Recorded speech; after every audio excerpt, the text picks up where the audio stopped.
আল্লাহ তুমি সব কিচ্ছু জানো, হে আমার প্রভু তুমি আমাকে মাফ করে দাও। আমার আল্লাহ বলে, তারপরও যদি তোমাদেরকে আমি মাফ না করি, তারপরও বান্দা তোমরা আমার রহমতের দরজা থেকে ফিরে যাইও না। আমি তোমাদেরকে হুকুম দিচ্ছি, ওয়ালাউ আন্নাহুম ইয যালামু আনফুসাহুম জাউকা, বান্দারে যদি গুনাহ করে ফেলো আমার রহমত থেকে মুখ ফিরে তুমি চলে যাইও না। বান্দা, আকাশ পরিমাণ যদি গুনাহ করো, পাতাল পরিমাণ যদি গুনাহ করো, সাগরের পানি পরিমাণ যদি গুনাহ করো, পাহাড় তুলনায় যদি তুমি গুনাহ করো, আমার দরবার থেকে তুমি নিরাশ হইও না। বান্দা, আমি তোমাকে একটি রাস্তা বাতাই দিচ্ছি, একটি পথ তোমাকে আমি দেখাই দিচ্ছি। সেই পথটি কোন পথ তোমরা জানো?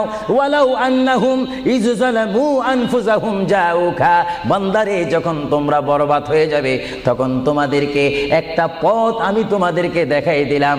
সেই পথ